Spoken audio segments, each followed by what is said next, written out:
अगर हम लोग सत्ता में आ गए, भले हम लोग सरकार में मंत्री काहे ना बने, अगर वो ईमानदार है और अगर वो एक चपरासी भी है तो नमस्कार करेंगे। यदि हम लोग सत्ता में आए और यदि वो ईमानदार है तो हवलदारी काहे नहीं है, वो चपरासी काहे नहीं है, उनको नमस्कार होगा। लेकिन यदि वो बेईमान और भ्रष्टाचारी होगा तो झुमरा के पहाड़ के सबसे ऊपर के गाछ में चढ़ा कर छोड़ देंगे। जैसे वो नीचे आएगा एक गिलास पानी पिलाएंगे और पानी पीने के बाद पूछेंगे सर कैसा लग रहा है, और उसके बाद बोलेंगे कि अरे चोरा मुहजारा, तुमको आज जैसा लग रहा है ना, हमको भी वैसा ही लगता था जब को साइन करने के लिए 4 दिन तुम घुमा दिया था। एकदम छोड़ने वाले नहीं है, ईमानदारी से बोल रहे हैं, एकदम नहीं छोड़ेंगे। जो करप्टेड लोग होंगे झुमरा में चढ़ा चढ़ा के, गाछ पर चढ़ा चढ़ा के इनका हिसाब करेंगे, इस बात की गारंटी है।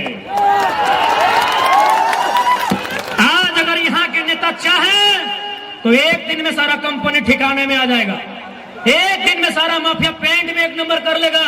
लेकिन ये नेता चाहते नहीं है, ये चाहते नहीं है, इनको हिस्सा चाहिए। वहां पता नहीं इनका ये पेट है कि दामोदर का नदी है, भरता ही नहीं, ये चाहते नहीं है।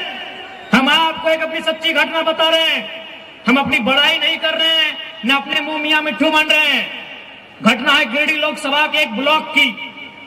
एक दिन शाम को उस ब्लॉक में 2 अधिकारी चर्चा कर रहे थे कि सर लग तो रहा है कि जयराम महतो जीत जाएगा, बहुत हवा है लड़का का, बहुत भीड़ होता है उसका कार्यक्रम में, चारों तरफ उसी का नाम है सर, हर जुबान में जयराम महतो है। लेकिन बताइए तो क्या उखाड़ लेगा जीत के? ये ऑफिसर का वर्चन था। वो ऑफिसर क्या बोल रहा है कि अगर जयराम महतो जीत भी गया तो दिल्ली जाके क्या उखाड़ लेगा। अरे उसको भाषण देने का भी मौका नहीं मिलेगा, वो निर्दलीय है, उसको मौका भी नहीं मिलेगा। तब दूसरा ऑफिसर बोला कि नहीं सर आप बात तो सही बोल रहे हैं, हमको भी यही लग रहा है कि दिल्ली जाके क्या उखाड़ेगा नहीं मालूम, लेकिन सर इतना विश्वास है कि जहां से गिरिडीह लोकसभा का सीमा स्टार्ट होता है, जहां से गिरिडीह लोकसभा सीमा स्टार्ट होता है और जहां खत्म होता है, सर वहां अगर कोई गलत करेगा तो पटक पटक के मार देगा वो। सर उसका भाषण सुने हैं कि नहीं सर? सर स्कॉर्पियो में जब खड़ा होता है ना सर, तो जो देवी हारल के हलो सुनीता चौधरी ना, चौधरी जी खुद लड़ लो ना, जो सांसद हलो कैसे लड़ते? सुनीता चौधरी। यानी उस समय जे जीतलो ओकरा मिले लगलो सैलरी, जो जीत गेलो ओकरा की मिले लगलो सैलरी, और जे हार गेलो ओकरा की मिले लगलो पेंशन। यानी जो वर्तमान में भी रामगढ़ के विधायक हो, जब हारल भी हेलो ना तब पेंशन ले लो, जीत गेलो सैलरी, 24 आ गेलो, अब यदि हार जीतो तो फिर पेंशन। बताओ व्यवस्था रोकना चाहिए कि नहीं रोकना चाहिए? यानी इस देश का पैसा मुट्ठी भर वीआईपी के नाम पे खर्च किया जा रहा है।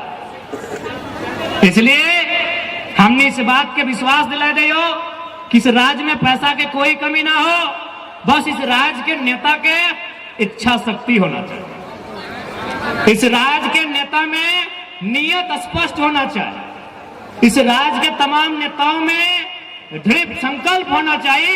इस राज्य को बदलना कैसे है, इस राज्य को सजाना कैसे है, इस राज्य को सुंदर बनाना कैसे है, इस बात का उनमें संकल्प होना चाहिए। लेकिन इनको क्या, और एक बात अब आराम से रुक जाओ।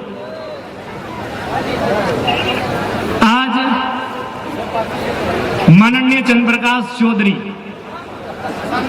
3 बार के विधायक, 2 बार के सांसद, 1 बार मंत्री, और फिर भी ओकरा चिंता है अपन परिवार के, फिर भी ओकरा चिंता है अपन परिवार के। लेकिन जनता अपन बच्चा के, अपन परिवार के चिंता कब करवा?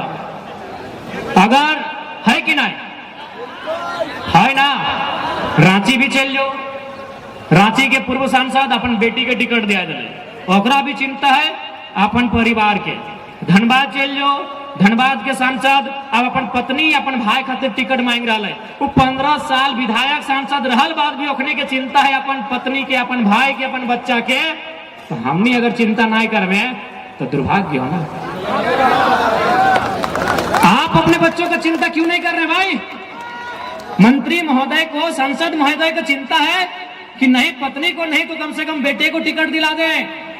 इन्हीं को नहीं, जितने भी नेता सांसद बने हैं अब उनका टारगेट है अपना फैमिली से विधायक बनाए।